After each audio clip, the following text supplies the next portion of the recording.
Hello everyone, ট্রান্সলেশনের আরও একটা নতুন ক্লাসে সকলকে স্বাগত। যারা ক্লাসটি দেখছো কোনো রকম স্কিপ না করে প্রথম থেকে ক্লাসটি দেখতে থাকো। আশা করি ক্লাসটি অনেক হেল্পফুল হবে এবং তোমরা অনেক গ্রামাটিক্যাল বিষয় এবং সেন্টেন্স স্ট্রাকচার ও সর্বোপরি ট্রান্সলেশনে দক্ষ হয়ে উঠবে। তো চলো আমরা দেরি না করে ক্লাসটি শুরু করি। প্রথমে দেখব যে প্রথম লাইনটি আছে, আর হ্যাঁ, এটা কিন্তু প্রিভিয়াস ইয়ার্সের সিরিজ চলছে। তো চলো, প্রথম লাইনটি আছে, সকাল 9:07 সময় বিমান আক্রমণের বিপদ সংকেত বেজে উঠল। তো বেজে উঠল অর্থাৎ এটা কিন্তু একটা যে প্লেন অ্যাটাক বা এটা হচ্ছে বিমান আক্রমণের যে সংকেত সেটা বেজে ওঠার কথা বলা হচ্ছে। সুতরাং এটা একটা পাস্ট টেন্সে বা সিম্পল পাস্ট টেন্সে আমরা এটা লিখব, যেহেতু একটা পৌরাণিক ঠিক না, ঠিক পাস্টের একটা ইনসিডেন্টকে বর্ণনা করছে, এই কারণে কিন্তু আমরা লিখব। তো চলো দেখা যাক। তো আমরা এই সেন্টেন্সটাকে ঠিক এমনভাবে লিখতে পারি যেমন দ্য ওয়ার্নিং সিগন্যাল অর্থাৎ বিপদ সংকেত বা বিপদের যে আওয়াজ বা ইঙ্গিত অফ এয়ার রেড বিমান আক্রমণের র্যাং বেজে উঠল কখন? অ্যাট 7:09 AM অর্থাৎ সকাল 7:09। তো এয়ার সিগন্যাল অর্থাৎ যেটা আমরা বলছি এখানে বিপদ সংকেত, বা আমরা এটাকে কি বলতে পারি? The danger signal. তাহলে কি দ্য ডেঞ্জার সিগন্যাল বলতে পারি, অথবা দ্য ওয়ার্নিং সিগন্যাল বলতে পারি অফ এয়ার রেড কি র্যাং হচ্ছে বেজে উঠলো, এটা হচ্ছে V2, র্যাং হচ্ছে বেজে উঠলো। বা আমরা বলতে পারি সাউন্ডেড অর্থাৎ শোনা গেল, বা আমরা এটাকে বলতে পারি কি স্ট্রোক বা শব্দ করে উঠল কখন? সেটা হচ্ছে 7:09। আর আমরা এই যে এয়ার রেড বা বিমান আক্রমণ, যেটাকে আমরা এরিয়াল বম্বার্ডমেন্টও বলতে পারি,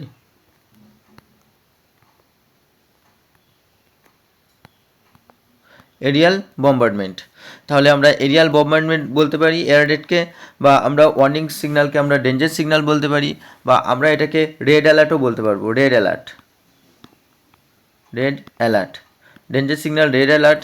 আর এখানে সাউন্ডেড অর্থাৎ শোনা গেল, বা র্যাং বেজে উঠলো, বা স্ট্রোক বেজে উঠলো, তো এখানে কিন্তু V2 ব্যবহার করা হয়েছে। সুতরাং এইভাবে আমরা আরও অল্টারনেটিভ সেন্টেন্স তৈরি করতে পারবো এই একই সেন্টেন্সের। চলো পরের বাক্যটি লক্ষ্য করি। তো পরের বাক্যটি আছে হঠাৎ দেখা গেল। তো দেখা গেল অর্থাৎ এটাও আমরা সিম্পল পাস্ট টেন্সে লিখব। সিম্পল পাস্ট টেন্সের গঠন আমরা সবাই জানি কি, subject plus V2 plus object plus remaining. তো এখানে কি আছে? হঠাৎ দেখা গেল আকাশে এক ঝলসানো সাদাটে গোলাপি আলোর ঝলক, সেই সঙ্গে অস্বাভাবিক এক কম্পন। তো এখানে কমা দিয়ে আমরা দুটো সেন্টেন্স লিখব এবং পরপর যেমন আছে তেমনটাই করব। চলো দেখা যাক কিভাবে আমরা এটা লিখি। তো এই সেন্টেন্সটাকে আমরা ঠিক এইভাবে লিখব যে সাডেনলি অর্থাৎ কি হঠাৎ, কি a blinding flash of white pinkish, সাদাটে গোলাপি। তো সাদাটে গোলাপির কি ব্লাইন্ডিং ফ্ল্যাশ অর্থাৎ চোখ ঝলসানো বা চোখ ঝাপসানো বা অন্ধকার করে দেওয়ার মতো কি একটা সাদাটে গোলাপি আলো অ্যাপিয়ার্ড আবির্ভূত হলো বা দেখা গেল ইন দ্য স্কাই আকাশে, উইথ দ্যাট এবং তার সাথে অ্যান আনন্যাচারাল ভাইব্রেশন, এবং তার সাথে একটা অস্বাভাবিক কম্পনও রয়েছে বা অস্বাভাবিক কম্পন। তো এই যে ব্লাইন্ডিং ফ্ল্যাশ, এটাকে আমরা কি বলতে পারি? একটা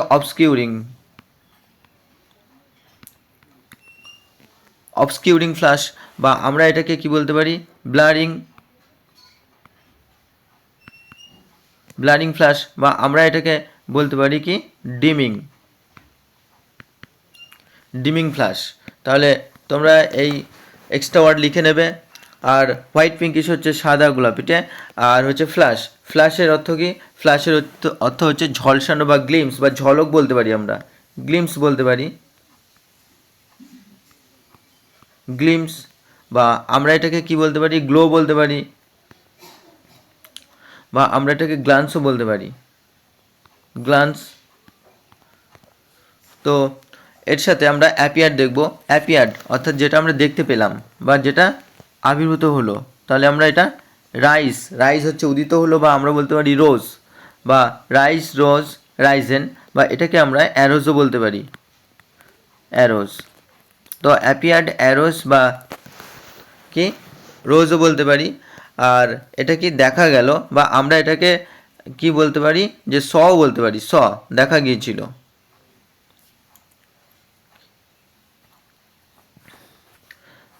আনন্যাচারাল অর্থাৎ একটা অস্বাভাবিক, তো এই অস্বাভাবিককে আমরা বলতে পারবো কি আনইউজুয়াল। আনইউজুয়াল অর্থাৎ অস্বাভাবিক, বা আমরা একটা বলতে পারবো অড, একটা ভিন্ন ধরনের অবস্থা, বা উইথ দ্যাট। তা উইথ দ্যাটের এখানে আমরা আরেকটা ফ্রেজ ব্যবহার করতে পারি, কি সেটা হচ্ছে অ্যাকম্পেনিড বাই।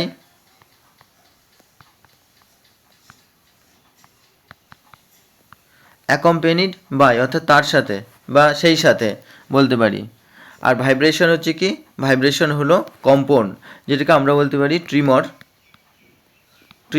বা আমরা বলতে পারি ট্রিম্বল অর্থাৎ কম্পন, বা আমরা বলতে পারি কুয়েক। তো এই সমস্ত ওয়ার্ড তোমরা লিখে নেবে, আর যত বেশি ভোকাব ইনক্রিজ হবে ততই তোমাদের ভালো, এবং ততই বেশি কিন্তু ট্রান্সলেশনের জন্য তোমরা দক্ষ হয়ে উঠবে। আর সবসময় মাইন্ডে সেট করে নেবে যে ট্রান্সলেশন কিন্তু আমাদের 1 ঘন্টার মধ্যে 2টো কমপ্লিট করতেই হবে। আর সাথে সাথে যে 6টা টপিক থাকবে 1 ঘন্টার মধ্যে কমপ্লিট, সর্বপ্রথম তোমরা কিন্তু ট্রান্সলেশনই করবে, কারণ এতে খুব ভালো মার্কস আসে এবং পার্ট 2 কোয়ালিফাই করার জন্য খুব ইম্পর্টেন্ট। তো চলো আমরা পরের বাক্যটি দেখব। পরের বাক্যটি আছে, কয়েক সেকেন্ডের মধ্যে রাস্তা ও শহরের কেন্দ্রের সাধারণ উদ্যানের হাজার হাজার মানুষ প্রচণ্ড তাপপ্রবাহে দগ্ধ হয়ে গেল অর্থাৎ পুড়ে গেল। তো এটাও আমরা সিম্পল পাস্ট টেন্সে লিখব। তো কীভাবে লিখব চলো দেখা যাক। তো এখানে আমরা এইভাবে বলবো যে কয়েক সেকেন্ডের মধ্যে অর্থাৎ উইদিন সেকেন্ডস, কয়েক সেকেন্ডের মধ্যে কি থাউজেন্ডস অফ পিপল, হাজার হাজার মানুষ, কি হলো হাজার হাজার মানুষ কোথাকার, সেটা হচ্ছে ইন দ্য স্ট্রিট, রাস্তায়, অ্যান্ড পাবলিক গার্ডেন্স, এবং সাধারণ যে উদ্যান রয়েছে, সাধারণের উদ্যান যে public gardens of the city centre, অর্থাৎ শহরের কেন্দ্রের যে সাধারণ উদ্যান সেটা হচ্ছে public gardens of the city centre, were burned দগ্ধ হয়ে গেল বা পুড়ে গেল, বাই সিভিয়ার হিট অর্থাৎ প্রচণ্ড হিটের দ্বারা বা প্রচণ্ড তাপের দ্বারা পুড়ে গেল। তো এখানে আমরা thousands of people in the streets বা thousand of people in the road বলতে পারি, রোডস কি পুড়ে গেল। আর এখানে হচ্ছে কি পাবলিক গার্ডেন্স, আমরা পাবলিক গার্ডেন্সকে কিন্তু আমরা পাবলিক পার্কও বলতে পারবো, কি পাবলিক পার্কস। তো পাবলিক গার্ডেন ও পাবলিক পার্কস কিন্তু একই জিনিস, বা আমরা কিন্তু এটাকে সিটি পার্কসও বলতে পারি, সিটি পার্কস অর্থাৎ শহরের কেন্দ্রের যে উদ্যান সেটাকে বলা হচ্ছে।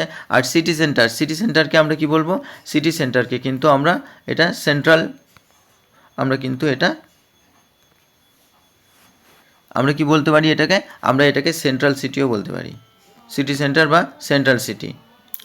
আর এর সাথে আমরা আরও কয়েকটা ওয়ার্ড দেখব, যেমন বার্ন্ট হচ্ছে কি এখানে পুড়ে যাওয়া বা পুড়ে গেল।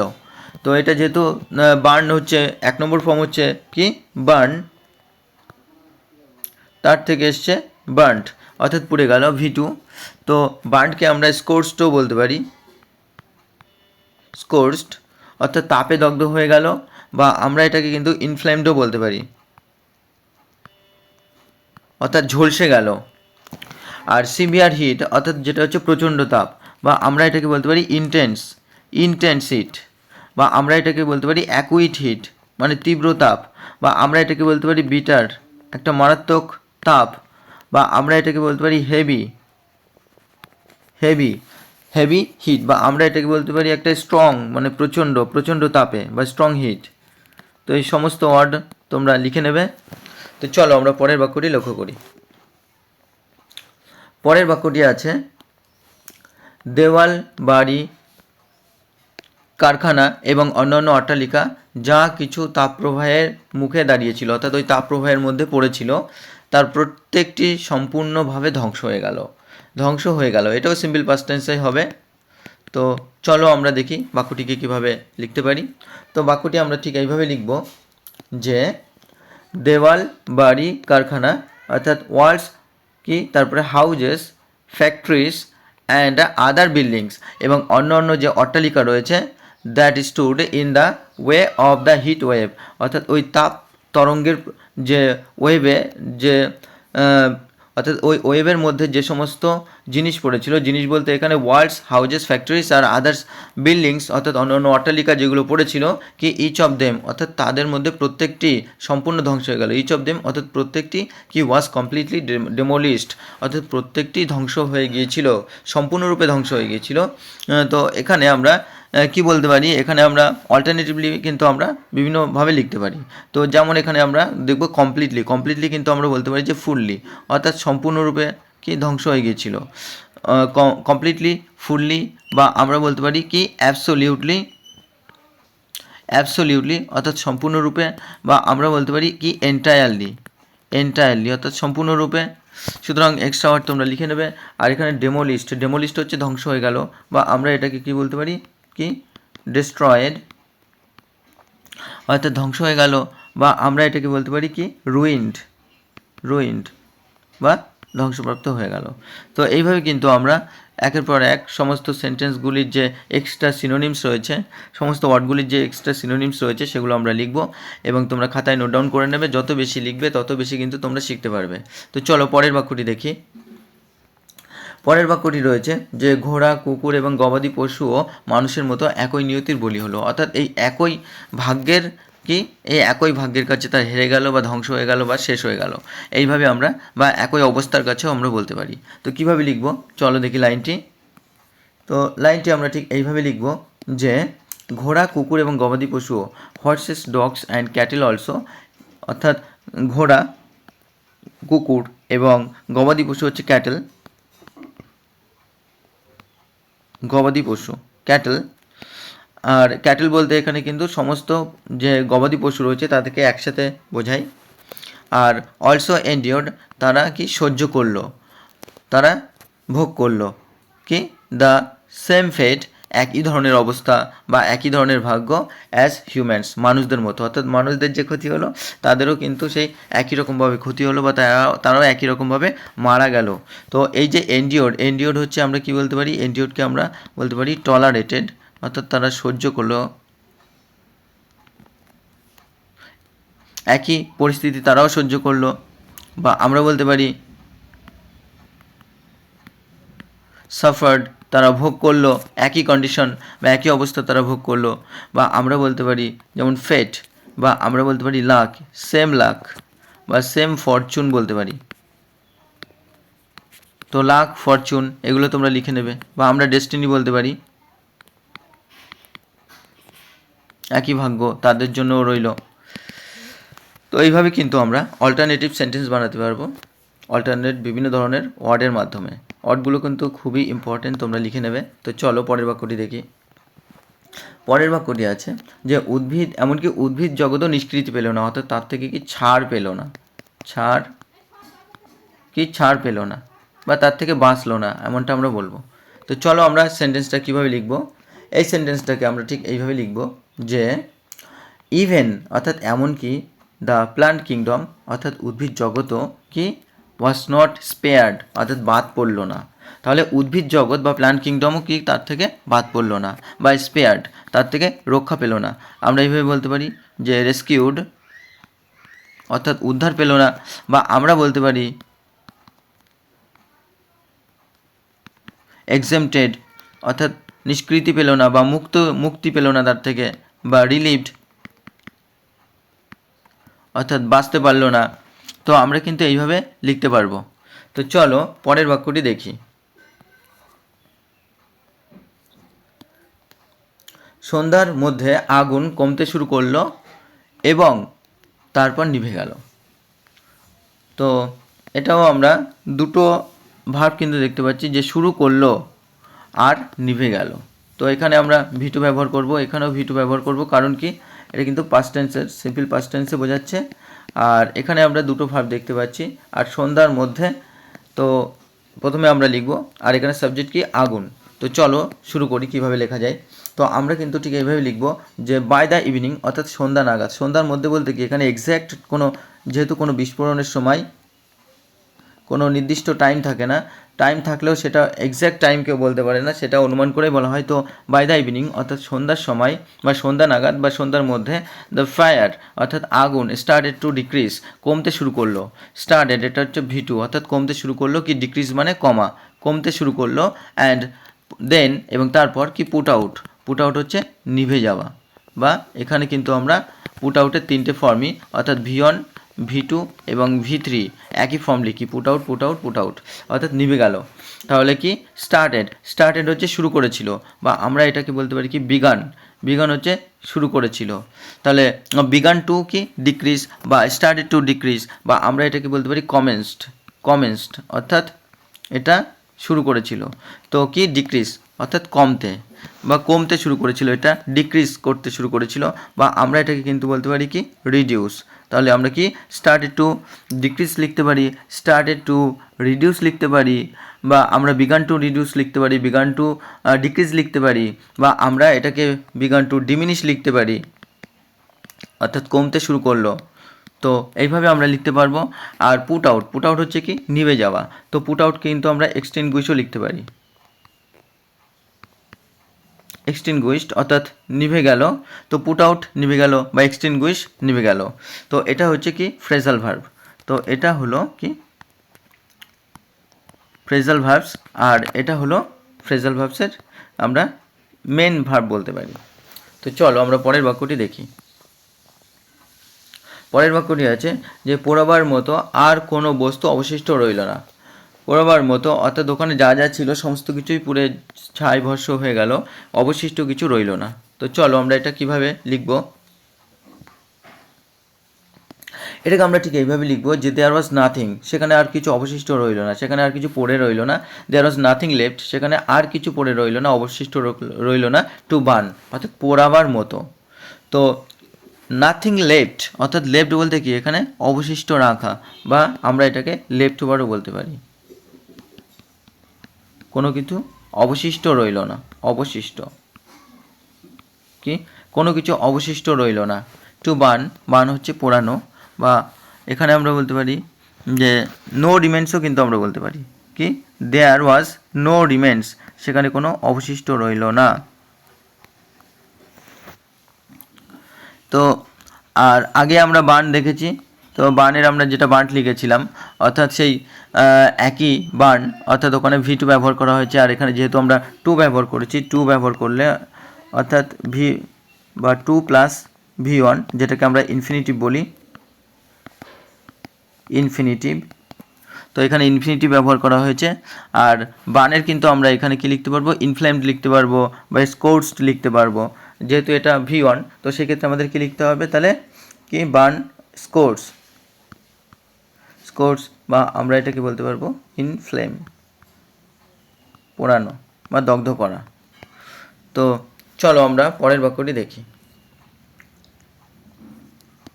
হিরোশিমার অস্তিত্ব কি লুপ্ত হয়ে গেল, লুপ্ত হয়ে গেল অর্থাৎ বিলুপ্ত হয়ে গেল। তো এটা আমরা এতক্ষণে বুঝতে পারলাম যে সেন্টেন্সটা কিন্তু যে হিরোশিমা ও নাগাসাকিতে যে বম ব্লাস্ট হয়েছিল জাপানের, সেই ইনসিডেন্টকে এখানে কিন্তু ইন্ডিকেট করছে। তো চলো আমরা দেখি পরের লাইনটি কীভাবে লিখতে পারি। তো এখানে আমরা দেখব যে হিরোশিমার অস্তিত্ব, তাহলে কি দ্য এক্সিস্টেন্স অফ হিরোশিমা অর্থাৎ হিরোশিমার অস্তিত্ব। তো এক্সিস্টেন্স মানে কি এখানে অস্তিত্ব, অস্তিত্ব অফ হিরোশিমা অর্থাৎ হিরোশিমা শহরের কি বিকেম এক্সটিংক্ট অর্থাৎ সেটা বিলুপ্ত হয়ে গেল বা লুপ্ত হয়ে গেল। বা এক্সিস্টেন্সকে আমরা আর কি বলতে পারি, আমরা কিন্তু এটাকে বলতে পারি সাবসিস্টেন্সও বলতে পারি অর্থাৎ অস্তিত্ব, বা আমরা এটাকে প্রেজেন্সও বলতে পারি বা অস্তিত্ব, বা আমরা এইভাবে এক্সটিংক্ট অর্থাৎ বিলুপ্ত হয়ে যাওয়া, বা এটাকে আমরা অ্যাবলিস্টও বলতে পারি।